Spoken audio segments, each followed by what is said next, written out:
भाई सोच के देखो, एक ऐसा मसाला जो दुनिया के हर किचन का हीरो है। बिना इसके ना डोमिनोज का पिज्जा बन सकता है, ना मैकडोनल्ड्स का बर्गर और ना ही KFC का चिकन विंग्स। और ये मैजिक मसाला है जिंजर गार्लिक पेस्ट और पाउडर। लेकिन क्या आपको पता है कि सिंपल लगने वाला मसाला एक $25 बिलियन का बिजनेस बन चुका है। हाँ, और ये बिजनेस आप भी शुरू कर सकते हो और अपना नाम और पैसा दोनों कमा सकते हो।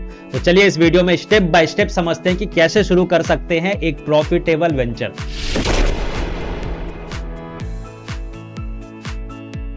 तो पहले समझते हैं इस बिजनेस का स्कोप कितना है, क्योंकि डिमांड के बिना कोई भी बिजनेस सक्सेसफुल नहीं हो सकता है।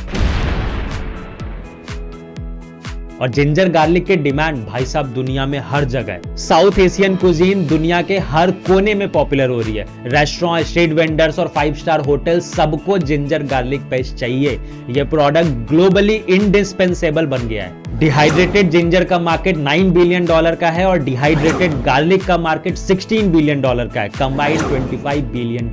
और ये हर साल ग्रो कर रहा है। Indian ginger garlic product UAE, USA और यूरोप में बहुत ज्यादा बिकते हैं, क्योंकि उनका टेस्ट प्रोफाइल अनमैच्ड होता है। अब इंडिया में होने का बहुत बड़ा एडवांटेज है, क्योंकि इंडिया का जिंजर गार्लिक एक्सपोर्ट मार्केट में इतना स्ट्रांग है कि हमारा मोनोपोली बना हुआ है।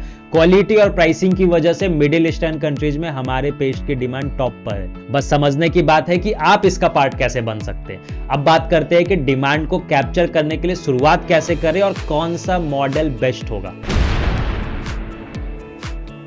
तो देखो, कोई भी बिजनेस स्टार्ट करना है तो फाउंडेशन स्ट्रांग होनी चाहिए। डॉक्यूमेंट्स, लाइसेंसेज और प्लानिंग सब क्लियर होना चाहिए। आइए स्टेप बाय स्टेप समझते हैं। तो पहली रिक्वायरमेंट है GST रजिस्ट्रेशन। सबसे पहले अपने बिजनेस का GST रजिस्ट्रेशन करवाइए। जिंजर गार्लिक पेस्ट के प्रोडक्ट पे 5% GST है, जो एक्सपोर्ट के केस में रिफंड होता है। इंपोर्ट एक्सपोर्ट कोड चाहिए IEC। DGFT की वेबसाइट www.dgft.gov.in, इस पे जाके 7 दिन के अंदर आपको IEC मिल जाएगा।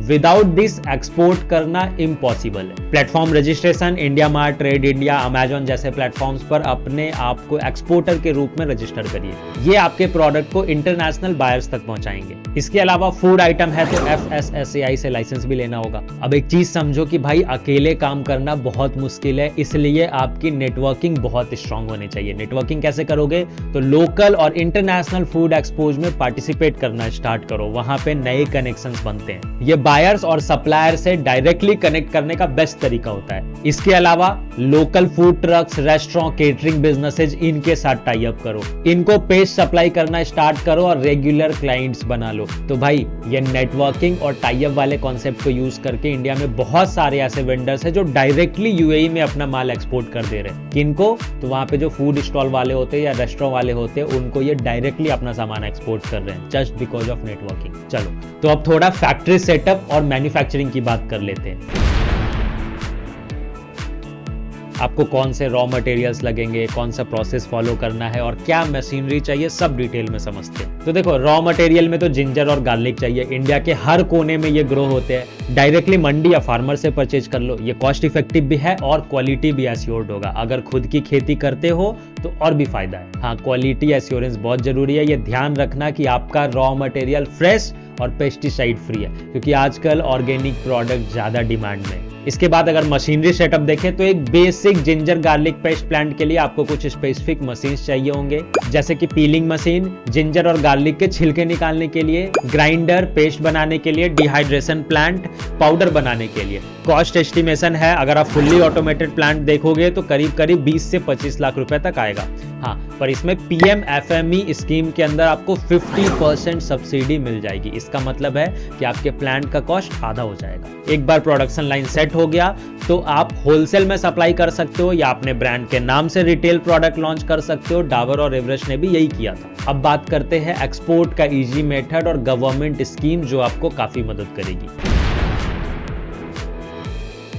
एक्सपोर्ट करना कॉम्प्लिकेटेड लगता है? डोंट वरी, चलिए इसको इजी बनाते हैं और गवर्नमेंट के बेनिफिट्स भी देखते हैं। मिडिल ईस्ट में बहुत डिमांड है। UAE, सऊदी अरेबिया और बहरीन में Indian ginger garlic paste high demand में। क्वालिटी और प्राइस कॉम्पिटिटिव होने की वजह से बायर्स भरोसा करते हैं। इसके अलावा USA और कनाडा के लिए अमेजॉन FBA यूज करो, फुलफिल्ड बाय अमेजॉन। बस 83 रुपीज पर मंथ में आपका प्रोडक्ट ग्लोबल हो जाएगा। गवर्नमेंट सब्सिडीज और स्कीम्स की बात करें तो एक आता है ड्यूटी ड्रॉबैक। इनवॉइस अमाउंट का 0.15% डायरेक्टली इमीडिएटली रिफंड होता है। एक होता है रो DTEP scheme, freight onboard value का 4% रिफंड हो जाता है। इसके अलावा जीएसटी रिफंड तो होता ही है, जो आपने 5% जीएसटी पे किया वो आपको वापस मिल जाएगा। और भी बहुत सारी स्कीम्स है, बहुत सारी लाइसेंसेज की भी रिक्वायर्ड है। इन सब के लिए रिकमेंडेड है एक बार सीए से अपने कांटेक्ट कर लेना। अगर आप बिगिनर हो और लार्ज स्केल फैक्ट्री सेटअप नहीं करना चाहते हो तो छोटी मैन्युफैक्चरिंग करके इंडिया मार्ट और फ्लिपकार्ट पे बेचना स्टार्ट कर दो। लोकल रेस्टोरेंट और केटरर्स को डायरेक्टली सप्लाई करके और भी ज्यादा प्रॉफिट बना सकते हो। लॉज और रेगुलेशंस को ध्यान में रखना। फूड सेफ्टी पे कभी कॉम्प्रोमाइज नहीं होना चाहिए। एवरेस्ट और एमडीएच के प्रोडक्ट रिजेक्ट होने का केस शायद आप सबको याद होगा, ये गलती आप मत करना।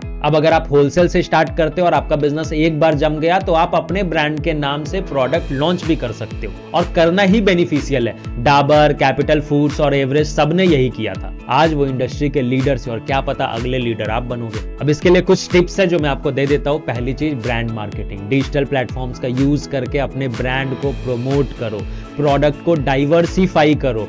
पेस्ट और पाउडर के अलावा सॉसेज, पिकल्स, ये सब को भी बना के आप अपने पोर्टफोलियो में डाल के पोर्टफोलियो को एक्सपैंड करो। आप मैक्सिमम ब्रांड देखोगे जो किसी एक प्रोडक्ट के साथ अपना लॉन्च होता है और फिर धीरे धीरे उनका पोर्टफोलियो बड़ा हो जाता है और वो बहुत सारे प्रोडक्ट लेके आ जाते हैं। तो भाई लोग, हर बिजनेस में थोड़ा रिस्क होता है, लेकिन जिंजर गार्लिक का बिजनेस एक ग्रोइंग वेंचर है जिसमें सक्सेस का चांसेस काफी हाई है। बस ध्यान रखो कि क्वालिटी और रेगुलेशंस के साथ कभी कॉम्प्रोमाइज ना हो। मैं गारंटी करता हूं कि अगर आपने सही प्लानिंग और एक्सिक्यूशन किया तो आपका नाम भी इंडस्ट्री के लीडर्स के साथ लिया जाएगा। अगर वीडियो पसंद आई तो लाइक ठोको, शेयर करो और चैनल को सब्सक्राइब करना मत भूलना। बेल आइकन तो जरूर दबा देना, क्योंकि अगली वीडियो में एक और धमाकेदार बिजनेस आइडिया लेकर आऊंगा। तब तक के लिए याद रखो, बिजनेस का असली मसाला है डेडिकेशन और क्वालिटी। जय श्री राम।